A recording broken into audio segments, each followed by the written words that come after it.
So I've played pretty much every Ninja Gaiden game at this point. The original 2D ones that were just brutally unforgiving, and then the newer 3D ones that honestly didn't exactly go easy on you either. So going into Ninja Gaiden Ragebound, I already kind of had expectations, not just in terms of difficulty, but in terms of feel, because Ninja Gaiden has a very specific identity. It's fast, it's aggressive, and it usually doesn't give you room to breathe. Right from the start, the game does a really good job of grabbing your attention. Visually, the first thing that stands out is a pixel art. And I don't mean that in a generic, oh it looks nice kind of way. It actually looks handcrafted. The animations are smooth, the environments have a lot of detail, and there's just enough going on in the background to make everything feel alive without it becoming distracting. It feels modern, but still very clearly rooted in that classic style. But for me, the thing that really hooked me early on was the music. Like, the soundtrack had no business going this hard.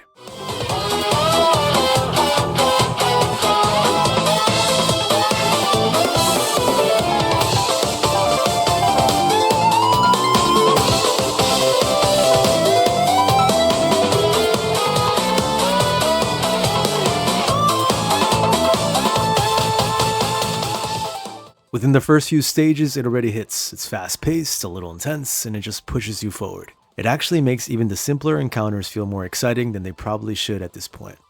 Now, gameplay-wise, the opening hours are interesting as they start teaching a bit about movements and the different systems. On one hand, everything feels really smooth. Movement is responsive, attacks connect the way you expect them to, and there's a good sense of flow even before you've unlocked much. But on the other hand, I did start to feel like it was a bit too forgiving early on. Enemies weren't really punishing mistakes yet, and I found myself kind of just moving through encounters without having to think too much. And if you played Ninja Gaiden before, that stands out immediately, because you're used to the game testing you right away. Obviously, the originals had a similar pace. So in the back of my mind, I'm thinking, okay, is this just the early game being chill, or is this how it's going to be the whole way through? And at the same time, I also started getting the feeling that the game might be a bit on the shorter side. Not because it rushes you necessarily, but because of how quickly it introduces things. You're already seeing core mechanics, you're already moving through areas at a steady pace. It just gives you that sense that this might be a more focused, condensed experience. But then the game shifts gears a bit and leans into its roots. You get that opening setup tied to Ryo Hayabusa, and if you've played the older games, it hits immediately. It's just enough to set the tone and connect everything. Then you step into actual gameplay with Kenji. He's an apprentice ninja under Ryo Hayabusa. You even get to fight him in the tutorial sections, which is pretty cool. He uses a lot of the movements from previous 3D games.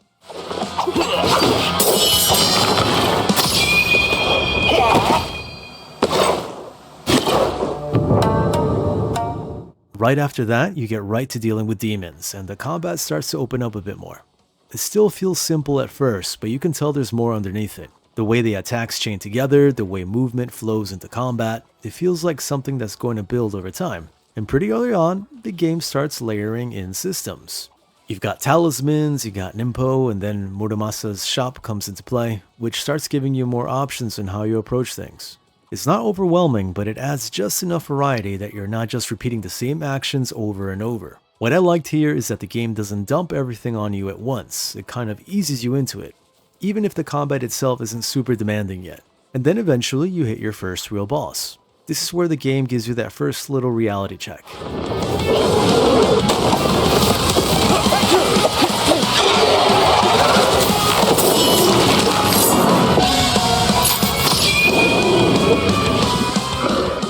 It's not insanely difficult at all, but it's definitely a slight step up from everything before it.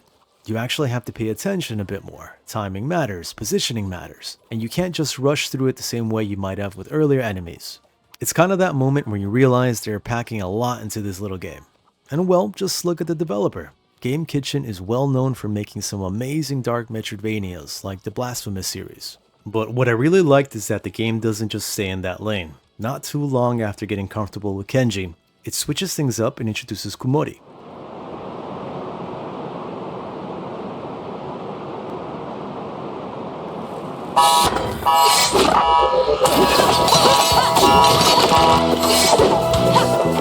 She's part of the Spider Clan, so her whole background already sets her apart. But more importantly, the difference actually shows up in how she plays. This isn't just a visual change or a story shift, her gameplay genuinely feels distinct. With Kenji, things feel a bit more straightforward early on with a katana. With Kumori, you fight mostly at range with kunai and other abilities. There's a bit more intention behind what you're doing, and I think that's important because it adds variety at just the right time. If the game had stayed with the same style for too long, it might have started to feel repetitive, especially since the early difficulty isn't that high. But bringing her in changes that. Her section also does a good job of expanding the world a little bit. You start to get a better sense of what's going on outside of just your immediate objective, and it adds a bit more context to everything. It's not super heavy on story or anything, but it gives you enough to feel like there's something bigger happening. And just like with Kenji, her section builds towards its own boss fight.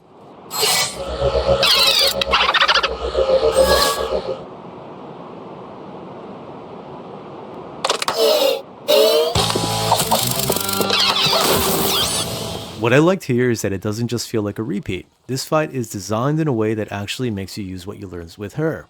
So instead of just relying on what worked before, you have to adjust a bit, which keeps things from feeling stale. It's also around this point that the game starts to open up structurally with the world map. You're no longer just moving from one linear stage to the next without really thinking about it. You can actually see how everything connects, what's available, and where you're going next.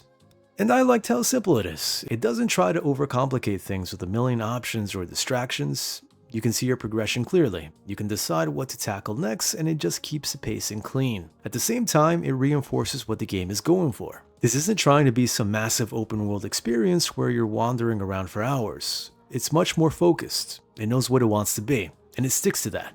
And by this point, you start to get a clearer picture of the overall structure. You've experienced two different playstyles, you've seen how the systems start to layer in, and you've gotten a feel for the pacing. It's kind of that moment where everything starts to come together, even if you know there's still more the game hasn't shown you yet.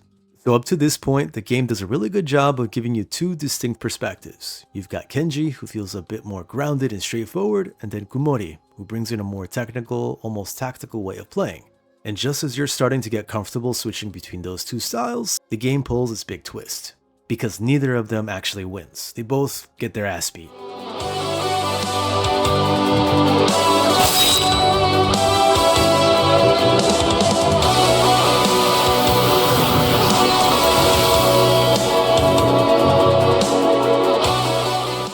And instead of resetting things or just moving on like nothing happened, the game does something way more interesting. They fuse. And this is where, for me, the game really starts to find its own identity. Now you're not just switching between two characters, you're combining what both of them bring to the table. You've got access to a wider range of abilities, more movement options, and combat starts to feel a lot more expressive. It's not just about getting through encounters anymore, it's about how you do it. You can start experimenting more, chaining things together in different ways, and it finally feels like the game is opening up mechanically in a way that matches the energy it had from the start. This is also where the difficulty starts to shift a bit. It's not like it suddenly becomes brutally hard out of nowhere, but enemies start pushing back more, encounters feel a bit more chaotic, and you actually have to engage with the systems you've been given. You can't just rely on basic attacks anymore, you need to use your full toolkit. By now, you've probably already gathered enough scarabs, the game's currency, to buy different kinds of talismans and abilities. These range from super finishers to kunai and side abilities, even talismans that rank up your score at the end of each level at the cost of some kind of modifier. One may take away all the health orbs for the level, while another takes out all checkpoints, and another that even gives enemies triple damage. So there are all types of ways of making the game harder if you really want that type of experience. Now, at the same time, the scale of what's happening in the game starts to grow. You go from these more focused, character-driven moments to something bigger. And yeah, like always, humanity gets involved. In this case, the CIA is trying to use 3 demon crystals to increase their power and protect the Earth. Or so they say.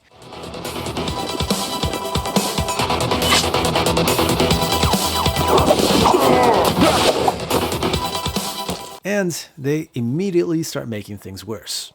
You've got this whole element of people trying to use demonic power for their own benefit, experimenting with things they probably shouldn't be touching, and of course, that leads to some fucked up mutants and flesh monsters. They definitely go too far once you start seeing the demon embryos jumping at your face. It adds a different kind of tone to the game because it's not just fight the bad guys anymore, it's more like everything is spiraling out of control. And I tend to like that kind of shift in stories. It gives the later parts of the game a bit more weight, even if the story itself isn't super deep. It at least feels like there's escalation, like things are building towards something. Gameplay wise, this is also where the game is at its most fun, because by now you've unlocked enough abilities that you can really play the way you want. Combat feels faster, more fluid, and a lot more satisfying compared to the early hours where things were a bit too simple. It actually feels like this is where most of the meat of the experience is. You're constantly moving forward, constantly getting into new situations, and it keeps things engaging. Heck, you even get some of those classic side-scroller sections from older NES action games. But even as it is, this is where I was having the most fun with it. By the time you reach the final stretch of the game, it's pretty clear that everything is building towards one last big confrontation. You've gone through progression, you've seen how the world has escalated, you've unlocked your abilities, and now it's just about execution. And I'll say this, the final boss fight is actually a really solid payoff.